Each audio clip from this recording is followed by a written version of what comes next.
Bereits über 2 Monate ist es her, seit wir das letzte Mal offizielles Bildmaterial von den Uncharted-Dreharbeiten zu Gesicht bekommen haben. Nun ist es wieder soweit, denn zur Einstimmung auf den Mitte Juli erscheinenden Blockbuster veröffentlichte das Social-Media-Team 4 neue Bilder. Interessant ist da vor allem ein Bild eines mysteriösen goldenen Kreuzes, das mit Edelsteinen besetzt ist und eventuell als Schlüssel dienen könnte.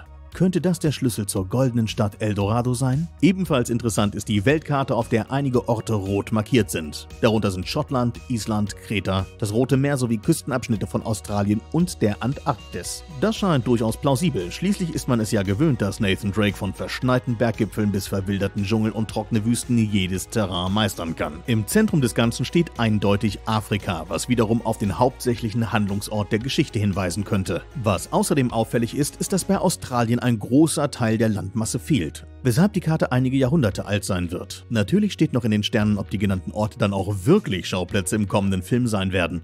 Irgendeinen Zusammenhang mit der Storyline werden sie aber mit hoher Wahrscheinlichkeit haben. Wir sind auf jeden Fall gespannt auf neues Material und freuen uns auf den Release am 15. Juli 2021.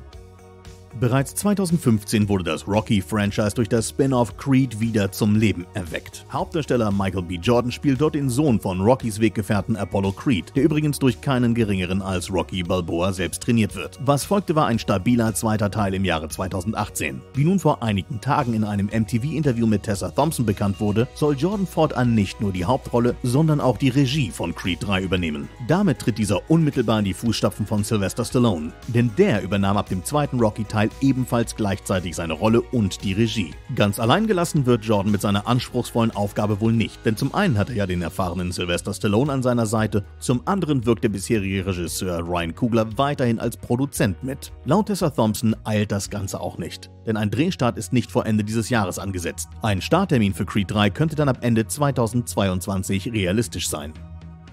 Nach dem Überraschungshit Alita Battle Angel aus dem Jahre 2019 standen nicht direkt alle Zeichen auf Fortsetzung. Finanziell gesehen lieferte der Film solide Einspielergebnisse, aber nicht so überragende, dass man direkt Teil 2 ankündigt. Zwischenzeitlich hat sich sogar eine Alita Army unter den treuesten Fans gebildet, die unter anderem erreicht hat, dass der Film in den USA Ende Oktober wieder aufgeführt wurde. Ob die Begeisterung einiger weniger Fans ausreicht, um Fox-Inhaber Disney zur Produktion von Teil 2 zu bewegen, ist unklar. Zumindest Hauptdarstellerin Rosa Salazar und Christoph Waltz hätten durchaus Interesse an einer Rückkehr. Ende Dezember ließ Robert Rodriguez verlauten, dass eine Fortsetzung von Alita Battle Angel vor allem im Bereich von Disney Plus nicht unrealistisch sei. Er selbst hätte auch Interesse daran, den zweiten Teil umzusetzen. Ob das allerdings mit seinem Terminkalender in Einklang steht, ist durchaus fraglich. Denn der Regisseur hat sich gerade das Netflix-Projekt We Can Be Heroes gesichert und wurde außerdem als einer der Produzenten des Mandalorian-Ablegers The Book of Boba Fett bestätigt. Erste Priorität scheint Alita Battle Angel 2 also nicht zu sein.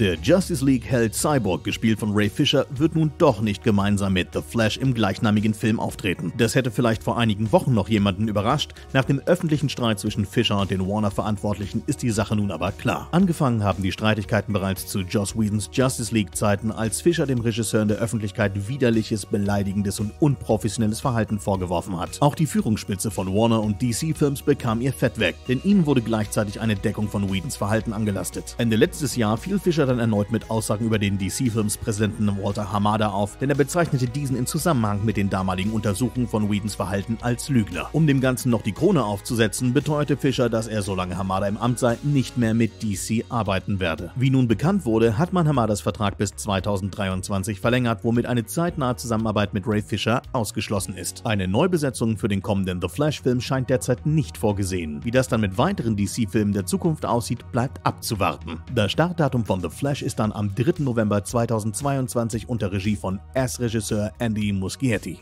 Bereits 6 Filme hat das Resident Evil Franchise bisher vorzuweisen. Der zweifelhafte gemeinsame Nenner aller Filme war bisher, dass sie wenig mit den Original-Videospielen zu tun hatten. Das soll sich mit dem neuesten Ableger aber ändern, denn Regisseur Johannes Roberts hat den Fokus auf die Handlung des ersten Spiels gelegt und die Dreharbeiten vor etwas über einer Woche abgeschlossen. Inhaltlich geht es um eine Gruppe der Stars-Einheit, die in Raccoon City das Spencer-Herrenhaus untersuchen soll. Mit dabei sein sollen Jill Valentine, Leon Kennedy, Chris Redfield und Claire Redfield. Neben inhaltlicher Unterschiede soll sich das neue Reboot vor allem dadurch hervorheben, dass das Augenmerk viel stärker auf der Horror- als auf der Action-Komponente liegen soll. Das voraussichtliche Release des Resident Evil Reboots ist übrigens am 9. September 2021. Verwechslungsgefahr besteht übrigens mit der parallel produzierten Resident Evil Netflix-Serie, die zwar auch eine Art Reboot werden soll, aber nichts mit den Spielen zu tun hat. Denn hier soll es um die Kinder von Albert Wesker gehen, die in New Raccoon City einem Rätsel auf der Spur sind. Auch eine weitere Netflix-Serie rund um Claire Redfield und Leon Kennedy ist in Arbeit und soll den Titel Resident Evil